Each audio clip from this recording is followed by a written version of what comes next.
Hey hi guys, 7ஆம் மாதம் பூ முடிக்கிறதுக்கு கோயிலுக்கு கிளம்பிட்டோம். என்னோடய ஃபேமிலி அண்ட் ஜெகதீஷோட ஃபேமிலி மட்டும்தான் கோயிலுக்கு போகிறோம். நாங்கள் எல்லாருமே காரில் போனோம். அம்மா பாதி வழியிலே எங்கள் கூட ஜாயின் பண்ணிக்கிட்டாங்க.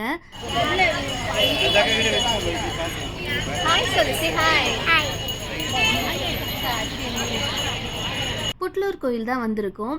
கோயிலுக்கு வெளியே வந்துட்டு பூலாம் வச்சுட்டு உள்ளேயும் போயாச்சு. லைனில் வெயிட் பண்ணிட்டு இருந்தோம் சாமியை பார்க்க. நாங்கள் போன நேரம் ஓரளவுக்கு கூட்டம் பரவாயில்லையாக தான் இருந்தது. கொஞ்சம் நேரம் வெயிட் பண்ணி உள்ளே போய் நல்லபடியாக சாமியை பார்த்தாச்சு. கோயிலுக்கு போயிட்டு வந்தாச்சு, சாமி கும்பிட்டாச்சு. இப்போ என்ன பண்ண போகிறோம்? வளையல் போட போகிறோம். ஆமாம், அப்படியே சாமி கொடுத்த வளையல் காமி. இங்கே பாரு குட்டிமாக்கு சாமி கிட்ட வளையலா? ஆமாம், உள்ளே கொடுத்தாங்க சாமி கிட்ட இருந்து. அதான் இது, அதான் சித்தி ஒன்று கொடுத்தேன். நல்லாக்கா? 3 வளையல், 6 வளையல். 6 வளையல். அதான் ஒன்று குட்டியாக இருக்குதாங்க. ஆமாம், அது சாஸ்திக்கு ஏற்ற மாதிரி இருக்குல்ல, அதான் உங்ககிட்ட கொடுத்துருக்கேன். அந்த ட்ரெஸ்ஸுக்கு மேட்சிங். எஸ்.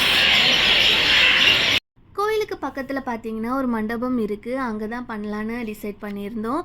அங்கே சேர் கேட்டதுமே அவங்களும் ஒரு சேர் கொடுத்துருந்தாங்க உட்காரத்துக்கு.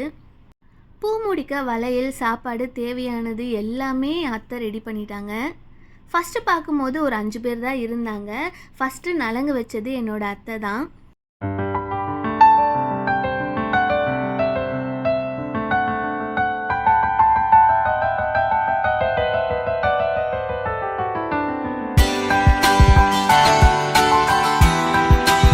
அதுக்கப்புறம் எங்கேருந்து தான் வந்தாங்கன்னு தெரியல, நிறைய பேர் வந்துட்டாங்க. அவங்களாவே வந்து நலங்கு வச்சுட்டு வலையெல்லாம் போட்டு சாப்பாடெலாம் ஊட்டி விட்டு போனாங்க. நிறைய பேர் இருந்தாங்க. ஸோ ரொம்ப நேரம் போயிட்டே இருந்துச்சு, நேரம் போகிறதே தெரியல.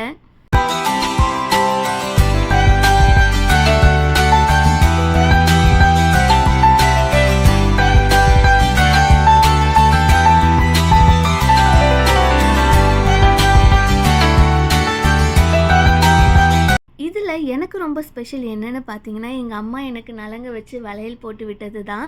மேரேஜுன்னு ஸ்டார்ட் பண்ணதில் இருந்து எந்த ஃபங்க்ஷனுக்குமே எங்கள் அம்மா எனக்கு நலங்கு எதுவுமே வச்சது கிடையாது. இந்த வாட்டி வச்சது, அதுவும் கோயிலில் வச்சது வந்து எனக்கு ரொம்பவே ஹாப்பியாக இருந்துச்சு. அதனால் வீடியோ ஃபோட்டோஸ்லாம் நான் வந்து தனியாகவே எடுத்து வச்சுக்கிட்டேன்.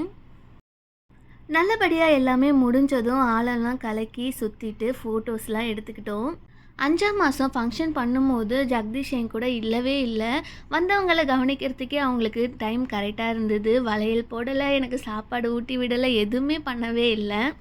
இந்த வாட்டி என் கூடயே இருந்தாங்க. ஃபோட்டோஸ் வீடியோஸ்லாம் அவங்க தான் எடுத்துகிட்டு இருந்தாங்க. லாஸ்ட்டில் எனக்கும் சாப்பாடெலாம் ஊட்டி விட்டுருந்தாங்க. நல்லபடியாக எல்லாமே முடிச்சுட்டு ஃபேமிலியாக நின்று ஃபோட்டோ எடுத்துகிட்டு அங்கேருந்து கிளம்பிட்டோம். பாய் சொல்லுங்கள்.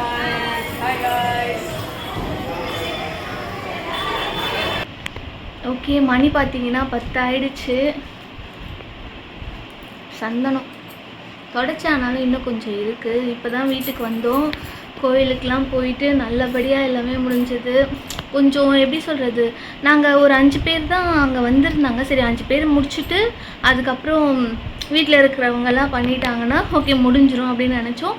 அப்புறம் கொஞ்ச நேரத்துலேயே நிறைய பேர் வந்திருந்தாங்க. நிறைய பேர் வந்து மாலை போட்டிருந்தாங்க அம்மனுக்கு. ஸோ நிறைய பேர் வந்து அவங்களே பண்ணுறேன் அப்படின்னு சொல்லி கேட்டு அதுக்கப்புறம் பண்ணாங்க. ரொம்ப ஹாப்பி. அதுக்கப்புறம் கொஞ்சம் எமோஷ்னலாக ஆகிடுச்சு. அது போக போக நிறைய பேர் வந்து அவங்களே பண்ணுறேன்னு சொல்லும்போது கொஞ்சம் எமோஷ்னலாக ஆகிடுச்சு. ஸோ இருந்தாலும் ரொம்ப ஹாப்பியாக இருந்துச்சு, சந்தோஷமாக இருந்துச்சு. இந்த டே வந்து ரொம்ப நல்லா போச்சு. நல்லா இருக்குல்ல? எனக்கு ரொம்ப பிடிச்சிருக்கு. இந்த மேலே இருக்க ஆரஞ்சு கலர் வளையல் பார்த்திங்கன்னா, ஒருத்தவங்க சாமியை கும்பிட்டு சாமிக்கிட்ட ஒரு வளையல் கொடுப்பாங்க. அந்த வளையலை நான் உனக்கு போடுறேன் அப்படின்னு சொல்லிட்டு இந்த வளையலை எனக்கு போட்டு விட்டாங்க. ஸோ இதெல்லாம் பார்க்கும்போது கொஞ்சம் ஹாப்பியாக இருக்குது. ஓகே, நெக்ஸ்ட் vlogல பார்க்கலாம். மேக்கப் கொஞ்சம் நல்லா தான் இருக்குல்ல? ஓகே காய்ஸ், அடுத்த வீடியோவில் பார்க்கலாம். பாய்.